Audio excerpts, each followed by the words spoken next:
तो welcome once again. आज हम लोग टॉपिक स्टार्ट कर रहे हैं इलेक्ट्रॉनिक कॉन्फ़िगरेशन। काफ़ी फंडामेंटल टॉपिक है, जैसा कि मैंने कल ही आपको ये बताया था कि आप इसे देख कर आएंगे। इलेक्ट्रॉनिक कॉन्फ़िगरेशन का इस्तेमाल ऑलमोस्ट तकरीबन मैं ये कहूँ कि पूरी केमिस्ट्री में है। बिना इलेक्ट्रॉनिक कॉन्फ़िगरेशन के आप केमिस्ट्री नहीं पढ़ सकते।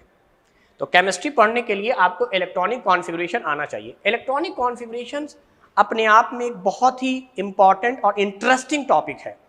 तो इलेक्ट्रॉनिक कॉन्फ़िगरेशन क्या है, पहले मैं वो लिख देता हूं, फिर मैं आज इस पर डिस्कस करूंगा। तो इलेक्ट्रॉनिक कॉन्फ़िगरेशन कहलाता है arrangement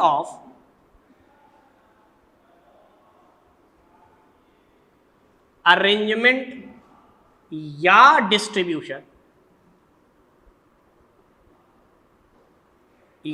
distribution of electron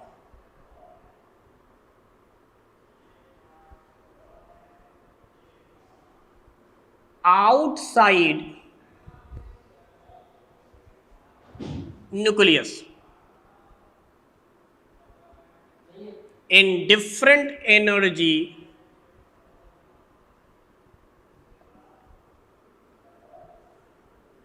orbit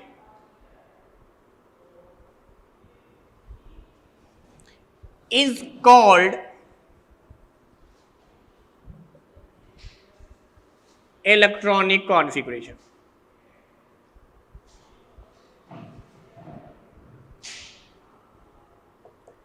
देखिए, एटम के अंदर 3 सब एटॉमिक पार्टिकल होते हैं, जिसके बारे में हम लोगों ने डिटेल में पढ़ रखा है, इलेक्ट्रॉन, प्रोटॉन और न्यूट्रॉन।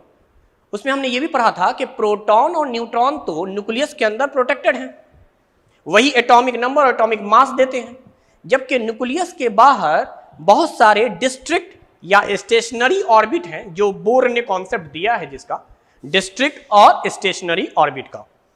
तो उस ऑर्बिट में इलेक्ट्रॉन रहते हैं। तो इलेक्ट्रॉन किस ऑर्बिट में कितना रहेगा, इसी अरेंजमेंट को हम लोग इलेक्ट्रॉनिक कॉन्फ़िगरेशन कहते हैं। यानी इलेक्ट्रॉन का न्यूक्लियस के बाहर डिफरेंट ऑर्बिट में अरेंजमेंट का नाम इलेक्ट्रॉनिक कॉन्फ़िगरेशन है। तो यही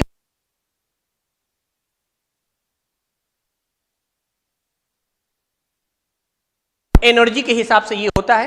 हालांकि ये बेस्ड है 3 रूल पर, जिसे ऑफबाउ प्रिंसिपल, हुंड्स रूल और पॉली एक्सक्लूजन प्रिंसिपल कहते हैं, जो हायर क्लास में आप पढ़ेंगे।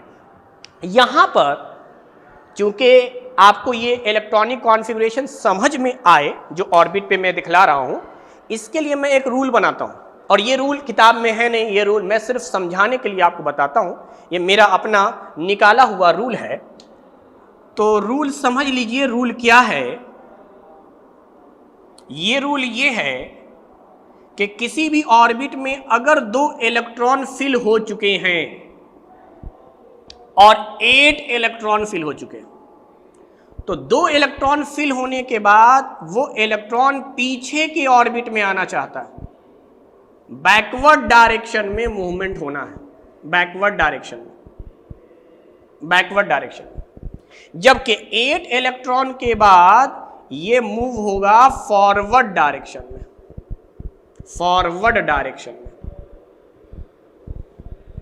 तो ये आपको याद रखना होगा।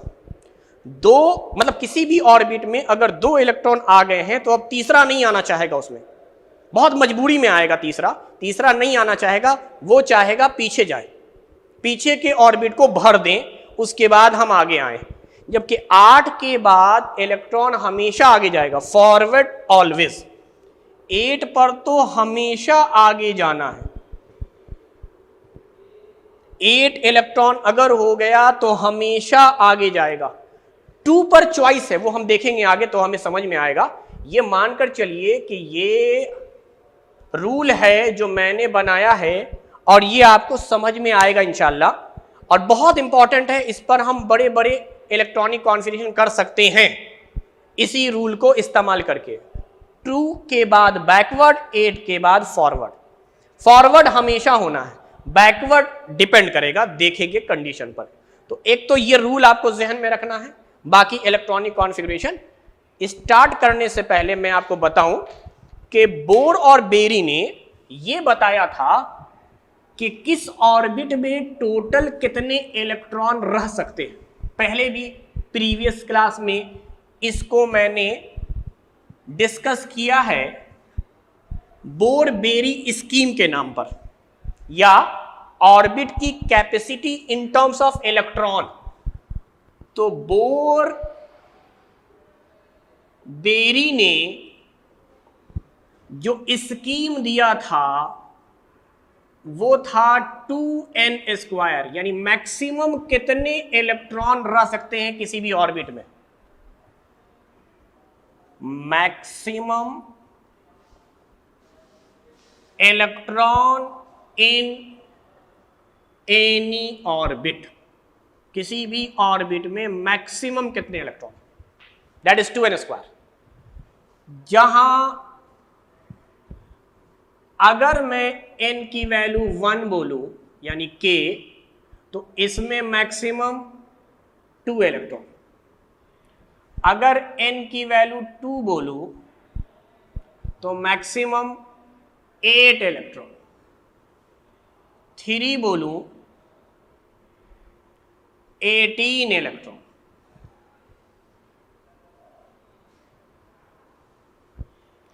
32 इलेक्ट्रॉन। 5 बोलूं 50 इलेक्ट्रॉन। तो आप देख लें, n की वैल्यू रख कर देखें, 5 का स्क्वायर 25 इंटू 250, 4 का स्क्वायर 16 इंटू 2 32, 3 का स्क्वायर 9 इंटू 2 18। यानी फर्स्ट ऑर्बिट में 2 ही इलेक्ट्रॉन रह सकते हैं मैक्सिमम, उससे ज्यादा की कैपेसिटी नहीं है। दूसरे में 8 रह सकते हैं, उससे ज्यादा की कैपेसिटी नहीं है। तीसरे में 18 रह सकते हैं, उससे ज्यादा की कैपेसिटी नहीं है। फोर्थ में 32, फिफ्थ में 50, सिक्स में 72, इस तरह से 7 में 98। इस तरह से अगर हम लोग देखें तो जो भी ऑर्बिट बोलेगा उसका स्क्वायर करके ट्वाइस कर देना है आपको। ये मैक्सिमम लिमिट है उस ऑर्बिट की जो होल्ड कर रहा है इलेक्ट्रॉन को। तो अब आप देखिए, जो रूल मैंने बनाया है उसमें जो 2 वैल्यू मैंने लिया है 2 और 8। अब ध्यान में आ सकता है कि ये 2 और 8 कहां से मैंने लिया, तो ये एक्चुअली यहीं से लिया है। बोर बेरी स्कीम के हिसाब से शुरू के 2 ऑर्बिट की जो लिमिटेशन है कि मैक्सिमम कितने इलेक्ट्रॉन रह सकते हैं, पहले ऑर्बिट में 2, दूसरे ऑर्बिट में 8, वही मैंने लिया है कि 2 के बाद पीछे जाना चाहता है, 8 के बाद हमेशा आगे जाना चाहता है। तो ये है हमारा बोर बेरी स्कीम, मैक्सिमम कितने इलेक्ट्रॉन किसी भी ऑर्बिट में होल्ड कर सकता है या रख सकता है। इसके अलावा एक चीज और है जिसे मैं कंसीडर करना चाहूंगा यहां पर, वो ये है valence electron. Valence electron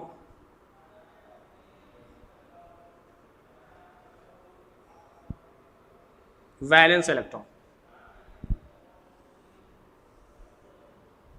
valence electron के बारे में कहते हैं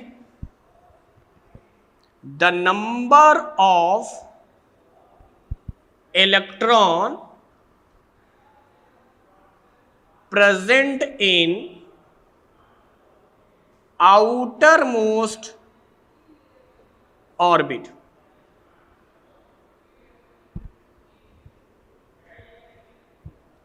ऑफ एन एटम। किसी भी एटम के अंदर जो आउटर मोस्ट ऑर्बिट के अंदर इलेक्ट्रॉन होंगे उसको हम वैलेंस इलेक्ट्रॉन कहेंगे। तो वैलेंस इलेक्ट्रॉन कहलाता है जब आप इलेक्ट्रॉनिक कॉन्फ़िगरेशन करते हैं और उस कॉन्फ़िगरेशन के बाद जो सबसे लास्ट आउटर ऑर्बिट है उसमें जितने इलेक्ट्रॉन बचेंगे वो कहलाएगा वैलेंस इलेक्ट्रॉन।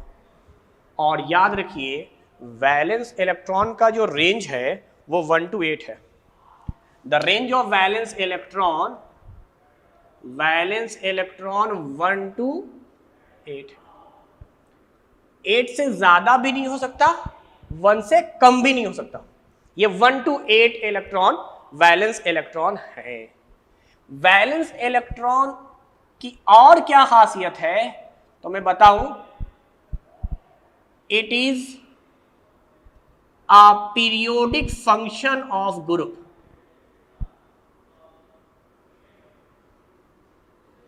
जब पीरियोडिक टेबल पढ़ाया जाएगा तो बताया जाएगा it is a periodic function of group. Periodic table में ग्रुप और पीरियड्स है, ग्रुप और पीरियड्स। तो जो ग्रुप है ना वो वैलेंस इलेक्ट्रॉन पे बेस्ड है। पीरियोडिक फंक्शन का मतलब based on, based on, based on, यानी ग्रुप जो है वो वैलेंस इलेक्ट्रॉन पे डिपेंड करता है। यानी फर्स्ट ग्रुप का वैलेंस इलेक्ट्रॉन 1, सेकेंड ग्रुप का वैलेंस इलेक्ट्रॉन 2, 18 ग्रुप का वैलेंस इलेक्ट्रॉन 8, इस तरीके से वैलेंस इलेक्ट्रॉन होते हैं। तो वैलेंस इलेक्ट्रॉन तो डिफिनेशन के हिसाब से हमने सीख लिया कि आउटर मोस्ट ऑर्बिट के इलेक्ट्रॉन को हम लोग वैलेंस इलेक्ट्रॉन कह रहे हैं। लेकिन अगर इसकी मेन प्रॉपर्टी समझी जाए तो वैलेंस इलेक्ट्रॉन ही टेक पार्ट इन, पहली बात chemical reaction, chemical reaction, chemical reaction में जो इलेक्ट्रॉन पार्टिसिपेट करते हैं वो वैलेंस इलेक्ट्रॉन होते हैं। सारे इलेक्ट्रॉन केमिकल रिएक्शन में पार्टिसिपेट नहीं करते। दूसरा केमिकल बॉन्डिंग, जब दो एटम मिलते हैं मॉलिक्यूल बनता है, कंपाउंड बनता है, तो उसके फॉर्मेशन में जो इलेक्ट्रॉन पार्टिसिपेट करते हैं, बॉन्डिंग करते हैं, वो वैलेंस इलेक्ट्रॉन ही होते हैं। तीसरी बात, मैंने अभी थोड़ी देर मतलब लास्ट क्लास में आपको पढ़ाया था कि एटम आयन में कन्वर्ट होता था। तो जब एटम आयन में कन्वर्ट होता था तो फ्लो होता था इलेक्ट्रॉन का, इलेक्ट्रॉन के फ्लो होने की वजह से एटम आयन में कन्वर्ट होता था। तो वो कौन से इलेक्ट्रॉन थे जो फ्लो होते थे? तो वो इलेक्ट्रॉन वैलेंस इलेक्ट्रॉन होते थे। वैलेंस इलेक्ट्रॉन ही आयन में फॉर्मेशन करता है, यानी take part in ion formation. Ion का फॉर्मेशन भी यहीं से होता है, आयन का फॉर्मेशन। दूसरी बात, वैलेंस इलेक्ट्रॉन ही रिस्पॉन्सिबल है, वैलेंस इलेक्ट्रॉन ही रिस्पॉन्सिबल है वैलेंसी के लिए। वैलेंसी डायरेक्ट ताल्लुक है वैलेंसी का वैलेंस इलेक्ट्रॉन से। तो वैलेंस इलेक्ट्रॉन के एप्लीकेशन बहुत ज्यादा हैं और ये इलेक्ट्रॉनिक कॉन्फ़िगरेशन के बाद हमें समझ में आएगा कि किसके कितने वैलेंस इलेक्ट्रॉन हैं और वो आयन फॉर्मेशन कैसे कर सकता है, केमिकल बॉन्डिंग में कैसे जा सकता है, केमिकल रिएक्शन में कैसे जा सकता है, या वैलेंसी क्या बनाएगा। वैलेंसी को वैलेंस भी कहते हैं। तो अगर कभी आता है वैलेंसी, वैलेंस या वैलेंट, एक ही चीज है। Valency, valence, valent, they all are similar चीज। इन्हीं को हम लोग समटाइम्स चार्ज भी कहते हैं, चार्ज भी कहा जाता है। एक चार्ज हुआ तो मोनोवैलेंट, दो चार्ज हुआ तो डाईवैलेंट, तीन चार्ज हुआ तो ट्राई, और चार चार्ज हो गए तो टेट्रा वैलेंट होगा। तो खैर ये तो मैंने बताया वैलेंस इलेक्ट्रॉन के बारे में। वैलेंसी को यहां पर अभी डील नहीं करते हैं, रहने देते हैं, आगे डील करेंगे। पहले कुछ इलेक्ट्रॉनिक कॉन्फ़िगरेशंस हम पढ़ लें। जैसे मैं स्टार्ट कर रहा हूं इलेक्ट्रॉनिक कॉन्फ़िगरेशन हाइड्रोजन से। हाइड्रोजन एटॉमिक नंबर 1 है। अभी ये एटम पढ़ रहे हैं तो ये मानकर चलिए कि जितने प्रोटॉन उतने ही इलेक्ट्रॉन। तो हाइड्रोजन का एटॉमिक नंबर 1 है, इसका मतलब इसके न्यूक्लियस में एक प्रोटॉन है, तो इसके बाहर ऑर्बिट में भी एक इलेक्ट्रॉन होगा। और पहला इलेक्ट्रॉन आता है फर्स्ट शेल में जिसका नाम है के। फर्स्ट शेल में जिसका नाम है के। तो ये पहला इलेक्ट्रॉन है के शेल के अंदर। अभी मैं वैलेंस इलेक्ट्रॉन वैलेंसी को रहने देता हूं, अभी मैं सिर्फ इलेक्ट्रॉनिक कॉन्फ़िगरेशन लिख रहा हूं, फिर देखूंगा। दूसरा हीलियम, इसका एटॉमिक नंबर 2 2 इलेक्ट्रॉन। तीसरा लिथियम 3 इलेक्ट्रॉन है। अब आते हैं थोड़ा रूल को भी समझते हुए। 3 इलेक्ट्रॉन हैं और मेरे पास इस वक्त सारे ऑर्बिट खाली पड़े हुए हैं लिथियम एटम के। तो मैंने क्या किया, पहले ऑर्बिट में एक इलेक्ट्रॉन को डाला। मान लो ये कमरा खाली है, पहला ऑर्बिट है, पहला इलेक्ट्रॉन आया, आकर बैठ गया। दूसरा इलेक्ट्रॉन आया, देखा कि एक ही लोग पहले से बैठे हुए हैं, तो वो दूसरा इलेक्ट्रॉन भी आ गया। यानी पहला ऑर्बिट भर गया। फर्स्ट ऑर्बिट में 2 से ज्यादा इलेक्ट्रॉन नहीं रह सकते। अब रूल के हिसाब से जब तीसरा इलेक्ट्रॉन गेट पर आएगा तो वो अंदर झांक कर देखेगा, तो उसको मालूम ये होगा कि उस ऑर्बिट में 2 लोग पहले से हैं। तो याद कीजिए मेरा रूल, मैंने कहा है 2 के बाद वो पीछे जाना चाहेगा, बैकवर्ड। यानी वो आएगा, दरवाजे पर देखेगा कि 2 लोग पहले से अंदर बैठे हुए हैं। तो अब वो तीसरा आदमी यहां नहीं आएगा, वो कहां जाएगा, इससे ठीक पहले। और पहले ऑर्बिट से ठीक पहले न्यूक्लियस है। न्यूक्लियस के ठीक बाहर का जो लाइन था, सर्कुलर पाथ था, उसको हम लोगों ने के शेल कहा था, फर्स्ट ऑर्बिट कहा था। तो इसका मतलब उससे पहले क्या है, उससे पहले तो न्यूक्लियस है, और न्यूक्लियस में इलेक्ट्रॉन नहीं रह सकता। इसीलिए वो मजबूरन फिर लौट कर, यानी 2 पर मैंने कहा था ना कि हमेशा बैकवर्ड होगा, ऐसा नहीं है। तो यहां पर जब पहला ही ऑर्बिट में 2 इलेक्ट्रॉन है, तो जो तीसरा इलेक्ट्रॉन आएगा वो अब मजबूरी में जाना चाहेगा पीछे, और पीछे मिलेगा उसको न्यूक्लियस। तो वो न्यूक्लियस में नहीं इंटर करेगा, तो वो मजबूरन में फिर आएगा इसी कमरे में। लेकिन बोर्ड-बेरी के हिसाब से पहले ऑर्बिट की मैक्सिमम कैपेसिटी सिर्फ 2 इलेक्ट्रॉन को होल्ड करने की है। तो अब वो इस कमरे में भी नहीं आ सकता, जो इस कमरे की कैपेसिटी फुल हो चुकी है। इस कमरे में, इस ऑर्बिट में 2 से ज्यादा इलेक्ट्रॉन नहीं रहेंगे। तब वो मजबूरी में आगे बढ़ेगा, बस यहीं पर मजबूरी में आगे बढ़ता है। यही 2 पर फॉरवर्ड हो गया, लेकिन ये मजबूरी में हुआ। यहां पर रूल के हिसाब से अभी हम लोग देखते हुए चले, और समझ में भी आया कि 2 के बाद बैकवर्ड क्यों नहीं गया। इसलिए नहीं गया क्योंकि पीछे न्यूक्लियस था। तो इसको आना न्यूक्लियस में है नहीं, तो इलेक्ट्रॉन न्यूक्लियस में ना जाकर इसी में आना चाहता है। ये कमरा फुल है, इसमें जगह नहीं है, तब मजबूरन में आगे जाएगा। तो लिथियम के अंदर 2 ऑर्बिट हो गए। अब मैं बताता हूं, जब 2 ऑर्बिट हो गए तो दूसरे ऑर्बिट को आउटर मोस्ट ऑर्बिट कहिए, और इसका वैलेंस इलेक्ट्रॉन 1 है। जबकि इसमें पहला ही कमरा आउटर मोस्ट ऑर्बिट कंसीडर किया जाएगा। हीलियम का वैलेंस इलेक्ट्रॉन 2 है, जबकि हाइड्रोजन का वैलेंस इलेक्ट्रॉन 1 है।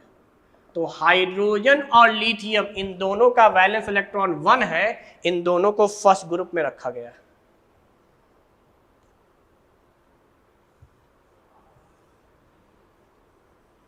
बेरिलियम, इसके अंदर 4 इलेक्ट्रॉन। तो वही कहानी, पहले ऑर्बिट, अब इसमें इलेक्ट्रॉन आएंगे। 2 इलेक्ट्रॉन तक तो बड़े आराम से आ सकता है, पहला दूसरा इलेक्ट्रॉन तो बहुत आराम से आ सकता है। अब देखिए, दूसरे कमरे को आउटर मोस्ट ऑर्बिट कहिएगा, इसमें 2 इलेक्ट्रॉन। अब आते हैं हम लोग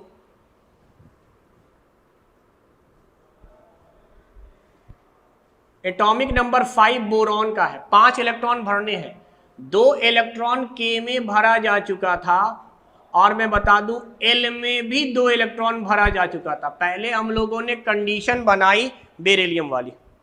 अब जो इनकमिंग इलेक्ट्रॉन है, 5वां इलेक्ट्रॉन, वो दूसरे ऑर्बिट में आएगा, तो वो देखेगा कि 2 लोग पहले से हैं, तो वो इसमें नहीं आना चाहेगा। वो कहां जाएगा, वो पीछे जाएगा। यानी वो आएगा, जो 5वां इलेक्ट्रॉन है वो आएगा यहां, और ये ऑर्बिट पूरी तरह से फुलफिल्ड है। यानी फर्स्ट ऑर्बिट पूरी तरह से फुलफिल्ड है। तो अब मजबूरी ये है कि इससे पहले न्यूक्लियस है, न्यूक्लियस में नहीं जाएगा, आगे आएगा। पहला ऑर्बिट भी फुलफिल्ड है, तो अब मजबूरी में तीसरा इलेक्ट्रॉन यहीं भरेगा। तीसरा इलेक्ट्रॉन मजबूरी में ही भरेगा। तो देखिए, शुरू में क्या हुआ था कि 2 के बाद वो आगे चला गया था, अब आगे नहीं जा रहा है, इसी में भर रहा है। तो यहां वैलेंस इलेक्ट्रॉन 3 हो गया। बोरॉन का वैलेंस इलेक्ट्रॉन 3, और कॉन्फ़िगरेशन है 2 3। आगे चलिए, कार्बन के में तो 2 ऑर्बिट, 2 इलेक्ट्रॉन है ही।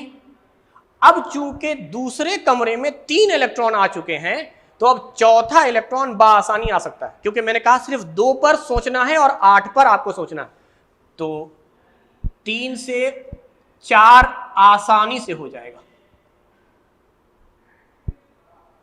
Valence electron 4। उसी तरीके से आगे बढ़ते रहिए, नाइट्रोजन, अब ये 4 हो गया था तो 5 भी हो जाएगा। Valence electron 5।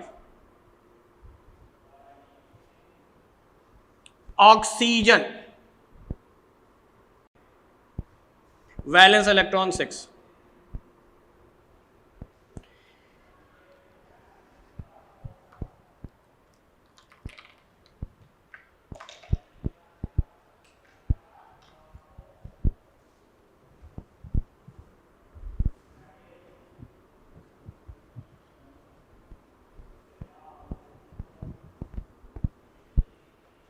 नाइन है फ्लोरीन का, 9 इज फ्लोरीन। पहले ऑर्बिट में 2 इलेक्ट्रॉन हैं,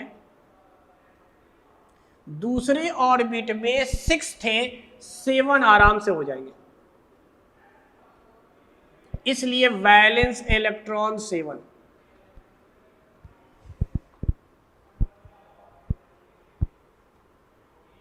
नियॉन, पहले ऑर्बिट में 2, दूसरे ऑर्बिट में 8, वैलेंस इलेक्ट्रॉन 8।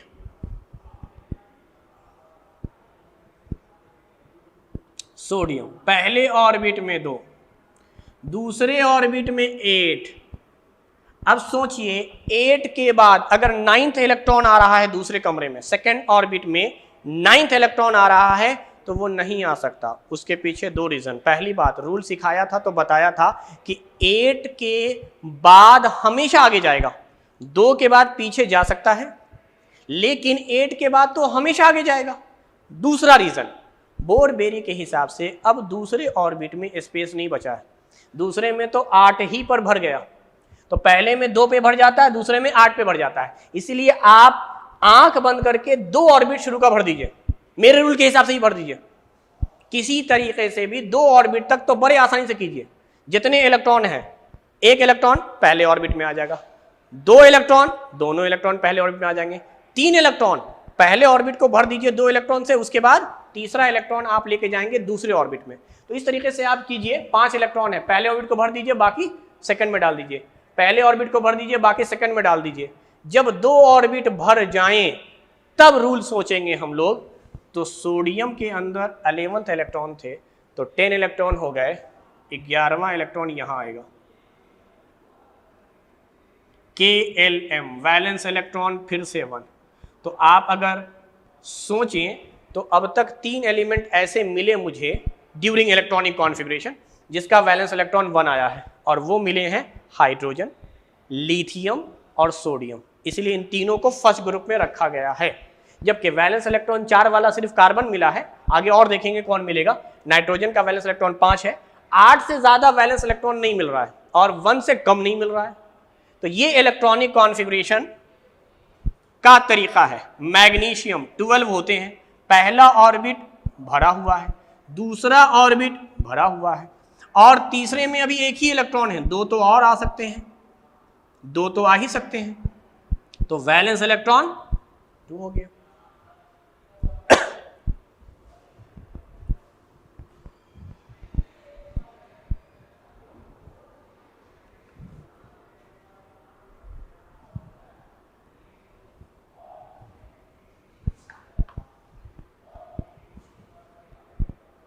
थर्टीन्थ एल्यूमिनियम पर है। Aluminium is the most abundant metal. दुनिया में सबसे ज्यादा अगर कोई मेटल पाया जाता है तो वो एल्यूमिनियम है अर्थ क्रस्ट के ऊपर।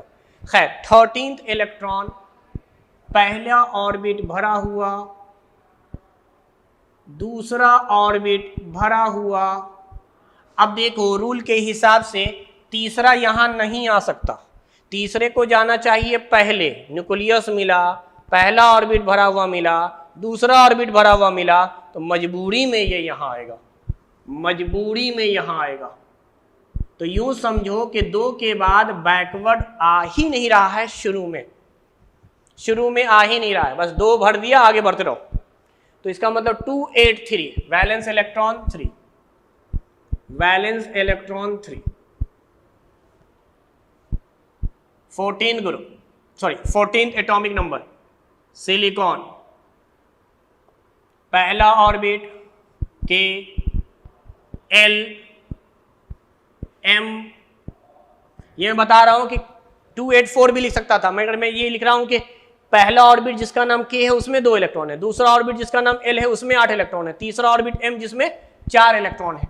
तो एम वाला ही आउटर मोस्ट ऑर्बिट हुआ, इसके अंदर प्रेजेंट जो इलेक्ट्रॉन होंगे उसको हम लोग वैलेंस इलेक्ट्रॉन कहेंगे।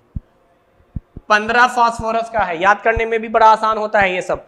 15 प से 15 प से फास्फोरस, तो फास्फोरस 15 हो गया।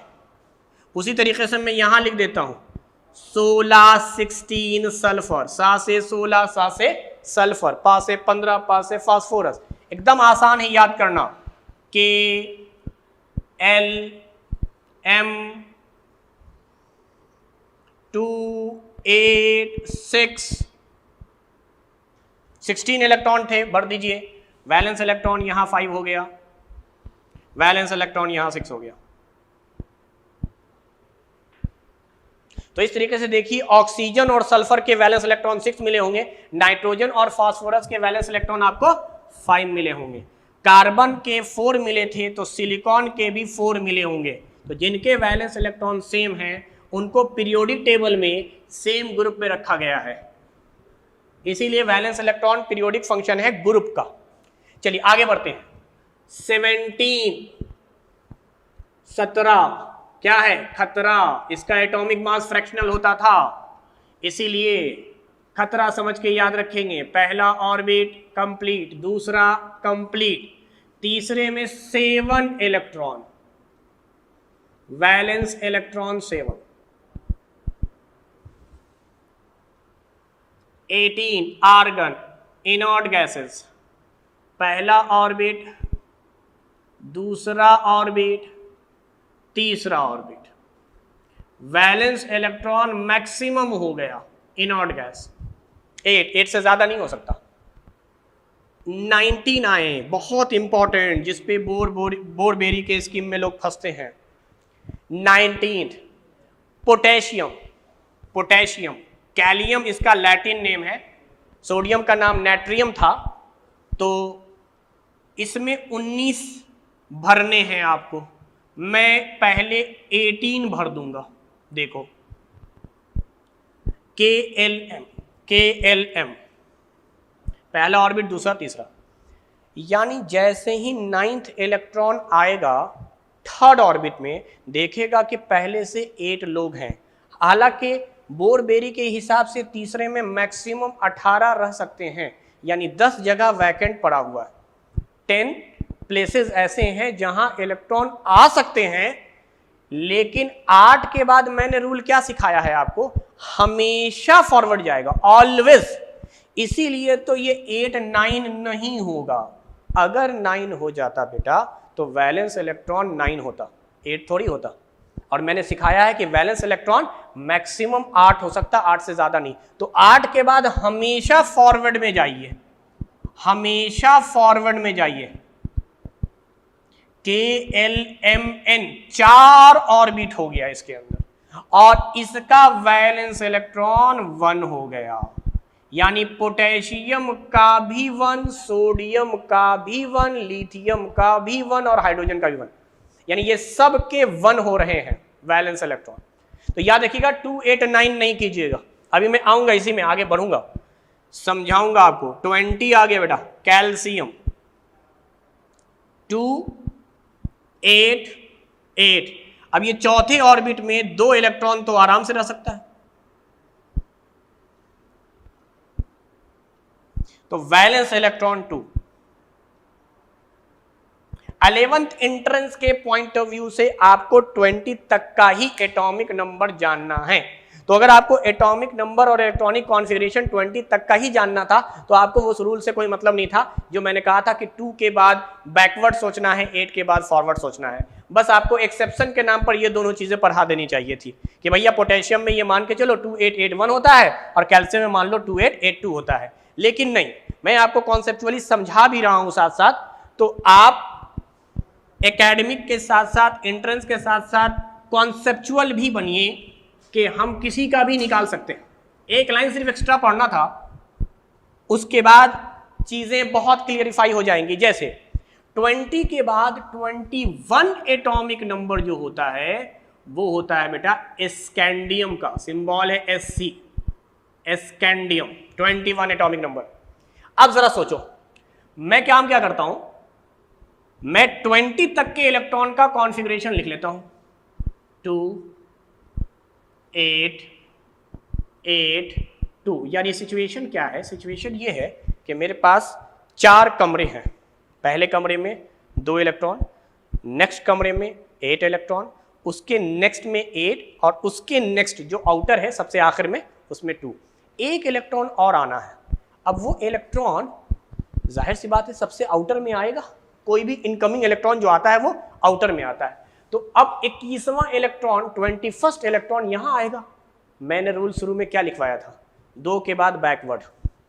तो अब सोचो ये बैकवर्ड कहां आएगा, तो या तो ये डायरेक्ट इसमें आ जाए, बैकवर्ड का मतलब 4th ऑर्बिट से 3rd ऑर्बिट की तरफ, या फिर तुम शुरू से मान लो चलो ये बैकवर्ड आया तो न्यूक्लियस में रह नहीं सकता, पहले ऑर्बिट के पास आया होगा, पहला ऑर्बिट भरा हुआ, दूसरे ऑर्बिट के पास आया होगा, दूसरा ऑर्बिट भरा हुआ, तीसरे ऑर्बिट के पास आया होगा, तीसरा ऑर्बिट खाली है। बोरबेरी ने बताया था तीसरे में मैक्सिमम 18 इलेक्ट्रॉन रह सकते हैं, तो इसका मतलब वो 21वां इलेक्ट्रॉन यहां आया।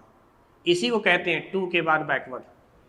तो बेटा स्कैंडियम के कॉन्फ़िगरेशन ये है 2892। चलो एक और पढ़ते हैं, 22 दैट इज टाइटेनियम, 28 ये मान लो 9 और 2 है, अब 2 है फिर से 21 इलेक्ट्रॉन का लिख चुके, बिल्कुल स्कैंडियम हुआ। अब मुझे 22वां इलेक्ट्रॉन लिखना है, तो यहां तो नहीं आएगा 22वां, सीधे जाएगा न्यूक्लियस में, न्यूक्लियस में रह नहीं सकता, पहला ऑर्बिट भरा हुआ, दूसरा ऑर्बिट भरा हुआ, तीसरे में गुंजाइश है, 18 इलेक्ट्रॉन मैक्सिमम रह सकते हैं, 10। चलो और थोड़ा सा आगे बढ़ते हैं, मैं डायरेक्ट लिख रहा हूं 30 का, डायरेक्ट 30 का जिंक होता है 30 इलेक्ट्रॉन, तो पहले यही लिख लेता हूं 2 8 10 2, ये हो गया 10 10 20 22 इलेक्ट्रॉन लिख चुके हैं। 8 इलेक्ट्रॉन मुझे और लाना है, एक एक करके लाऊंगा हालांकि, लेकिन मुझे 8 इलेक्ट्रॉन और लाना है, तो यहां तो नहीं आ सकता, ये सब कहां आएगा, न्यूक्लियस में नहीं रहेगा 8वां इलेक्ट्रॉन, 8वां इलेक्ट्रॉन यहां नहीं आ सकता, यहां नहीं आ सकता, यहां 8 इलेक्ट्रॉन आ सकते हैं बेटा, 8 इलेक्ट्रॉन आ सकते हैं, क्योंकि ये गुंजाइश बाकी थी, गुंजाइश बाकी थी। अब आते हैं 31st गैलियम, पहले ये लिख लो 2 8 18 2, ये कॉन्फ़िगरेशन लिख लो। क्या ये 30 हो गया? अब 31st इलेक्ट्रॉन आया है तो 4th ऑर्बिट में आउटर में आना चाहेगा, 2 के बाद क्या बताया गया, बैकवर्ड, न्यूक्लियस में नहीं रहेगा, फर्स्ट ऑर्बिट भरा हुआ, दूसरा ऑर्बिट भरा हुआ, अब तीसरा भी भर गया। जब तीसरा भर गया तो अब इलेक्ट्रॉन मजबूरी में चौथे में आएगा, स्टेप बाय स्टेप चौथे में आएगा। समझ में आ रहा है? तो लास्ट में देख लेता हूं इलेक्ट्रॉनिक कॉन्फ़िगरेशन क्रिप्टन का 36, ये भी इनॉर्ड गैस है क्रिप्टन का। तो बताओ, मैंने जहां तक लिखा है पहले उसे लिख लेता हूं, मैंने इसको 3 लिखा था, अब 31 इलेक्ट्रॉन लिख चुके हैं, मुझे 36 का लिखना है, यानी 5 मोर इलेक्ट्रॉन, तो 5 और इलेक्ट्रॉन इसी में आएगा और ये 8 हो जाएंगे। तो वैलेंस इलेक्ट्रॉन 8 से ज्यादा नहीं होगा। अगर मैं 37 का लिख रहा होता, 37 जो कि होता है रुबेडियम Rb, देख लो, तो बिल्कुल 36 तक उतार लो, 2 8 18 8, 36 हो गया। अब 8 के बाद तो हमेशा फॉरवर्ड बताया गया है, 2 8 18 8 1, वैलेंस इलेक्ट्रॉन फिर से 1। रुबेडियम भी पोटेशियम वाले ही ग्रुप में है, यानी फर्स्ट ग्रुप में सब हैं, hydrogen, lithium, sodium, potassium, rubidium, सबका वैलेंस इलेक्ट्रॉन 1। ऑर्बिट बस बढ़ता जा रहा है, हाइड्रोजन में एक ही ऑर्बिट था, लिथियम के अंदर 2 ऑर्बिट, सोडियम में 3, पोटेशियम में 4 और रुबेडियम में 5, KLMNO। तो ये इलेक्ट्रॉनिक कॉन्फ़िगरेशन है बेटा। तो वो जो रूल मैंने सिखाया था आपको, 2 पर पीछे जाना, 8 पर फॉरवर्ड जाना, वो देखें आपको कितना हेल्प कर रहा है। लेकिन मैं फिर भी बोल रहा हूं, आपको 20 तक से ही मतलब है। तो 20 में चूंकि 8 के बाद फॉरवर्ड वाला कॉन्सेप्ट बस याद रखना है, तो आप पहुंच जाएंगे 20 तक। हां, 2 के बाद बैकवर्ड वाला याद रखना है तो 20 से ऊपर। और फिर यह बात भी ख्याल रखेंगे कि बोर का फॉर्मूला फेल नहीं हुआ है। बोर ने बोला था कि मैक्सिमम तीसरे में 18 रह सकते हैं, तो 18 रह रहा है, लेकिन वो रहेगा कैसे, वो कॉन्फ़िगरेशन पे डिपेंड करेगा। तो ये पूरा का पूरा इलेक्ट्रॉनिक कॉन्फ़िगरेशन है। इसमें आउटर मोस्ट ऑर्बिट के जो इलेक्ट्रॉन है उसे हम लोग कहते हैं वैलेंस इलेक्ट्रॉन, और वैलेंस इलेक्ट्रॉन ग्रुप को डिसाइड करेगा। अब आ गई बात दूसरी, जो मैंने कहा था वैलेंसी। तो वैलेंसी भी बेटा बहुत इंपॉर्टेंट है। तो वैलेंसी को समझा जाए कि वैलेंसी है क्या।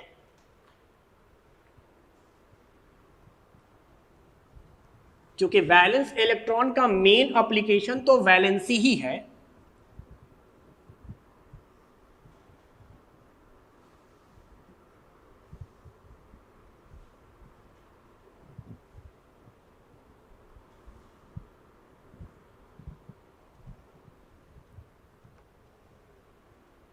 देखिए, वैलेंसी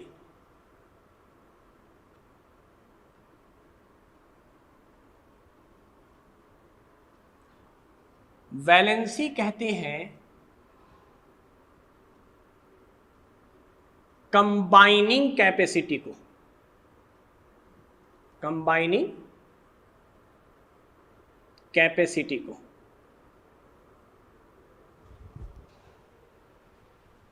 कंबाइनिंग कैपेसिटी। दूसरी बात, इसको मैं अक्सर नंबर ऑफ बॉन्ड भी बोलता हूं। जितने बॉन्ड बने वही कंबाइन करने की कैपेसिटी, लेकिन कंबाइन करने के बाद जितने नंबर ऑफ बॉन्ड होंगे उसको भी हम लोग वैलेंसी कहेंगे। आगे मैं इसको कहता हूं number of electron either gain और लॉस्ट।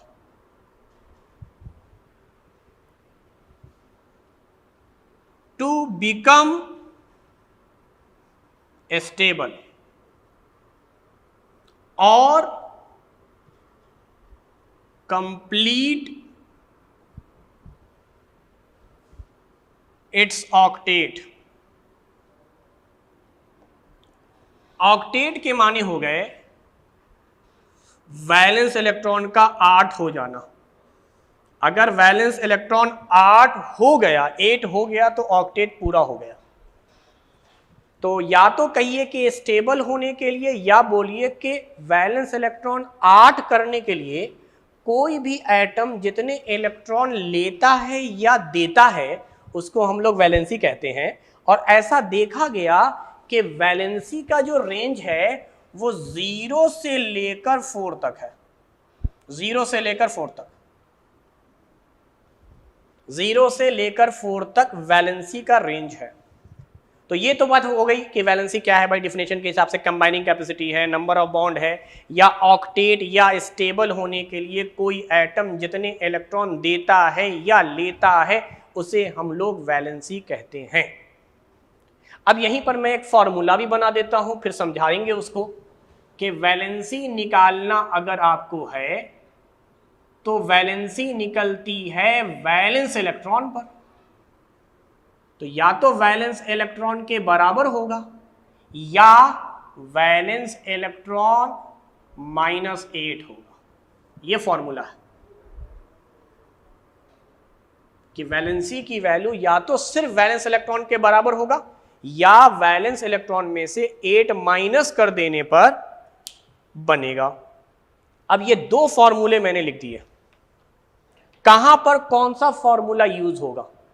तो देखो, वैलेंस इलेक्ट्रॉन तब लगाएंगे जब वैलेंस इलेक्ट्रॉन की वैल्यू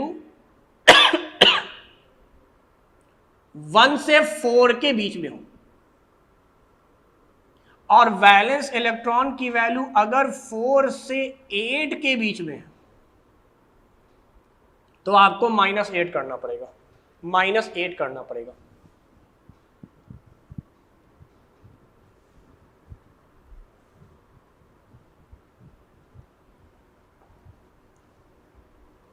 तो ये दो फॉर्मूला है जिसको हम लोग वैलेंसी समझ रहे हैं।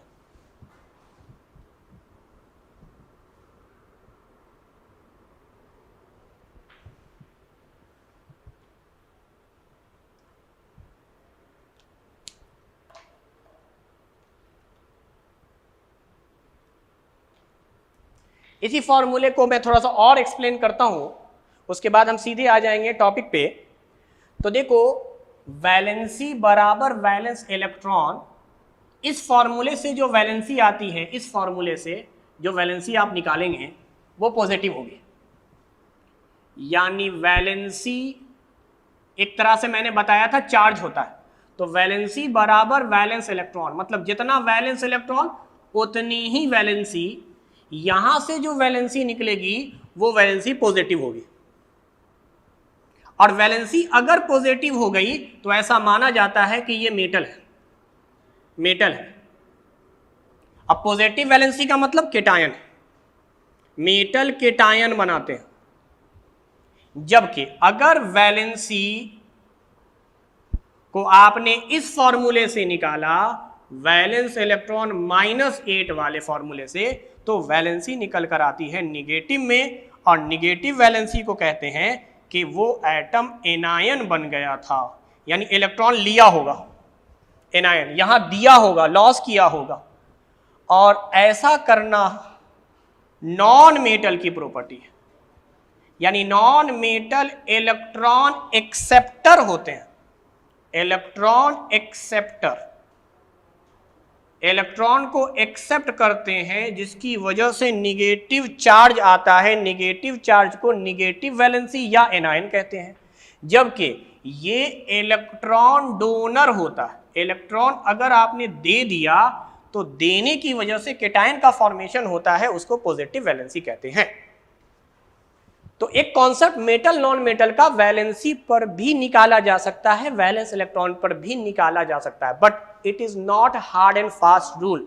कुछ एलिमेंट में तो ये मेटल नॉन मेटल का डिफिनेशन लागू होगा, लेकिन फिर आगे चल के डिफरेंसेस आने शुरू हो जाएंगे। तो ये हार्ड एंड फास्ट रूल नहीं है। मेटल नॉन मेटल की प्रॉपर्टी फिजिकल और केमिकल और भी है, जिसके बेस पर हम मेटल नॉन मेटल को जज करते हैं। तो अभी फिलहाल ठीक है, वैलेंसी में भी एक एप्लीकेशन है कि हम मेटल बता सकते हैं, नॉन मेटल बता सकते हैं, तो वो एप्लीकेशन के पार्ट में मैंने ले लिया है। अब मैं आपको समझाना चाह रहा था, ये तो ठीक है थ्योरी के पार्ट हो गए इतने, कि कैसे वैलेंसी समझी जाए या कैसे हम लोग देखेंगे, और ऑक्टेट रूल क्या है या बाकी चीज़ें क्या हैं। तो आप सुनिए, मैंने रूल क्या बनाया, मैंने रूल ये बनाया कि आपको घर में परमिशन मिलेगी अगर आपके जेब में 8 रुपए हैं, 8 रुपये। ऑक्टेट रूल समझा रहा हूं मैं और वैलेंसी का कॉन्सेप्ट समझा रहा हूं। सुबह में मैंने आपके जेब में कुछ पैसे डाले और आपको भेज दिया। आप शाम में जब वापस आएंगे तो आपके जेब में, मैं कह रहा हूं, 8 रुपीज होने चाहिए, 8 रुपए होने चाहिए। तो घर में परमिशन है, अदरवाइज अलाउ नहीं करूंगा मैं। 8 रुपए होने चाहिए। फिर दूसरी कंडीशन में ये भी लगा रहा हूं, या तो तुम्हारा जेब खाली हो, यानी जब तुम आओगे मैं तलाशी लूंगा, या तो तुम्हारे जेब से 8 रुपए मुझे मिल जाएं तो घर में परमिशन है, या खाली जेब तुम आओ तब मैं तुमको अलाउ कर दूंगा। तो तुम्हारे जेब में सुबह में जो मैंने पैसे डाले हैं वो वैलेंस इलेक्ट्रॉन है। तो मैं कितना डालूंगा तुम्हारे जेब में पैसा? 1 रुपए से 8 रुपए के बीच में। या तो 1 रुपए डालूंगा या 2 रुपए डालूंगा या 8 रुपए डालूंगा, क्योंकि वैलेंस इलेक्ट्रॉन वो पैसा है जो मैं तुम्हें सुबह जेब में डालकर भेज रहा हूं, और शाम में जब तुम वापस आ रहे हो तो तुम्हारे जेब में 8 रुपए होने पर तुम्हें मैं परमिशन दे रहा हूं घर में आने की, या फिर खाली जेब होने पर मैं तुम्हें दे रहा हूं, अलाउ कर रहा हूं। इस बात का हमेशा ख्याल रखना कि तुम्हें वो काम करना है जो आसान सी हो सकता है। आसानी का मतलब ये नहीं कि आप पैसा खर्च करके आ गए, आसानी का मतलब ये है कि नंबर देखना है, नजदीक मामला किसके है, इलेक्ट्रॉन लेकर या इलेक्ट्रॉन देकर। नजदीकी मामला देखेंगे। एग्जाम्पल के तौर पे मैं समझाता हूं। एग्जाम्पल ये है कि मान लीजिए सोडियम है Na281, ये सोडियम है। अब इसके अंदर आप देखें कितने इलेक्ट्रॉन हैं, तो जवाब हुआ 11। तो आपको बस ये कंसीडर करना है कि ये है हमारा वैलेंस इलेक्ट्रॉन, ये है वैलेंस इलेक्ट्रॉन, ये है वैलेंस इलेक्ट्रॉन। तो वैलेंस इलेक्ट्रॉन कितना है? 1। क्या ये आउटर मोस्ट ऑर्बिट में है? तो इसका मतलब ये हुआ कि आपके जेब में, यानी सोडियम के जेब में 1 रुपए हैं। जब ये शाम में वापस आएगा तो इसके पास होने कितने चाहिए? इसके पास होने चाहिए 8 रुपए। तो घर में अलाउ है, अदरवाइज नहीं है। तो ये 8 रुपए के लिए क्या करेगा? या तो 7 रुपए लेगा ताकि 8 हो जाए, या फिर अपना ये इलेक्ट्रॉन दे देगा चाहे खाली हो जाए। तो आइदर 7 गेन करेगा या 1 लूज करेगा। तो आसानी क्या है? 1 लूज करना। इसीलिए सोडियम की वैलेंसी जो है वो +1 है या सिंपली 1 है, क्योंकि ये 1 इलेक्ट्रॉन लूज करता है, लूज करके ये बन जाता है Na+, और इसका कॉन्फिगरेशन हो जाता है 2,8। तो आप देखें जितना वैलेंस इलेक्ट्रॉन उतनी ही वैलेंसी। उसी तरह से अगर मैं क्लोरीन को देखता हूं, क्लोरीन का इलेक्ट्रॉनिक कॉन्फिगरेशन कीजिए। क्लोरीन के जेब में कितने पैसे हैं? 7 रुपए। अब इसे 8 पुराने के लिए क्या करना होगा? या तो 1 रुपए लेना होगा, वैलेंस इलेक्ट्रॉन इस वक्त 7 है, या तो ये 1 रुपए लेगा ताकि 8 हो जाए, या फिर ये क्या करेगा? सातों के सातों देगा ताकि 0 हो जाए। यही 2 ही कंडीशन बता रहा हूं, या तो खाली होना चाहिए या 8 होना चाहिए। खाली करने के लिए 7 निकालना है और 8 के लिए 1 लेना है। मैंने कहा वो काम करेगा जो आसानी से हो जाए। तो आसानी से जो काम होगा वो काम होगा एक्सेप्ट करना। 1 लेना ज्यादा आसान है, तो -1 कहो या सिंपली 1 कहो। तो क्लोरीन एनायन में कन्वर्ट हो जाता है 288, यानी 1 इलेक्ट्रॉन को ये गेन कर लेगा। तो इस तरीके से वैलेंसी का कॉन्सेप्ट समझ में आएगा। अब देखो मैं डायरेक्ट फॉर्मूले से कैसे निकाल सकता था। वैलेंसी मुझे निकालना था क्लोरीन का, तो मैं बोलता कि वैलेंस इलेक्ट्रॉन 7 -8 फाइनली -1। ये वाला फॉर्मूला कहां लगाने के लिए कहा था? जिसकी वैलेंसी की वैल्यू 4 और मोर देन 4 है। तो चूंकि वैलेंस इलेक्ट्रॉन मेरे पास 7 था, मोर देन 4 था, तो मैंने 7 -8 करके निकाल लिया। जबकि ये वाला फॉर्मूला वैलेंसी बराबर वैलेंस इलेक्ट्रॉन कहां पर लगा रहा हूं? यहां पर वैलेंस इलेक्ट्रॉन की वैल्यू 1 से लेकर 4 तक है। तो अब बात आई 2 चीजें। पहली चीज, अगर यही मान लिया जाए आर्गन हो जाता 288, पहले से वैलेंस इलेक्ट्रॉन 8 है। अब इसकी वैलेंसी क्या होगी? तो इसकी वैलेंसी कुछ नहीं, 0, क्योंकि अब इसे घर में आराम से परमिशन मिल गया, क्योंकि इसे कुछ करना ही नहीं था। इसके पास पहले से 8 था, वापस आया, मैंने कहा 1 भी इलेक्ट्रॉन ना तो लेगा ना तो देगा, 8 पर ही अलाउ कर रहा हूं। ये तो 7 है, 1 लेकर 8 पूरा लेगा तब अलाउ है। तो जब भी वैलेंस इलेक्ट्रॉन 8 होगा वैलेंसी 0 होगी। फॉर्मूला लगाकर भी बना सकते थे। फॉर्मूला ये है कि वैलेंस इलेक्ट्रॉन चूंकि 4 से ज्यादा है तो फॉर्मूला लगेगा वैलेंस इलेक्ट्रॉन -8, यही वाला फॉर्मूला, तो 0 आ गया। तो आर्गन पे कोई चार्ज नहीं होता। जिसकी वैलेंसी 0 होती है उसको हम लोग इनर्ट गैस कहते हैं। इनर्ट गैस, ये रिएक्शन नहीं करती क्योंकि इसकी कंबाइनिंग कैपेसिटी जीरो हो गई। वैलेंसी क्या है? Combining capacity. Combining capacity zero हो गई, जबकि सोडियम की कंबाइनिंग कैपेसिटी 1 है और क्लोरीन की भी कंबाइनिंग कैपेसिटी 1 है। कुछ की ऐसी भी होती है जिसकी 1 से ज्यादा हो जाती है, जैसे अगर यही मैं मैग्नीशियम बोलूं तो 282। अब देखिए इसका वैलेंस इलेक्ट्रॉन कितना है? 2 है, तो इसकी वैलेंसी कितनी हो गई? इसकी वैलेंसी, ये दोनों इलेक्ट्रॉन को लूज करके +2 हो गया, यानी 2 हो गया। वैलेंसी +2 हो गई, वैलेंसी +2 हो गया इसका। क्यों? क्योंकि मैग्नीशियम ने अपने दोनों इलेक्ट्रॉन रिलीज कर दिए ऑक्टेट पूरा करने के लिए। या यहां 6 लेना मुश्किल था, सोचो ना, 8 पुराना है, 6 ले लें या खाली करने के लिए 2 दे दे। खाली करना ज्यादा आसान है, इसलिए दे देगा। तो मैग्नीशियम की वैलेंसी +2 हो जाएगी। उसी तरीके से ऑक्सीजन अगर हम लोग देख लें, ऑक्सीजन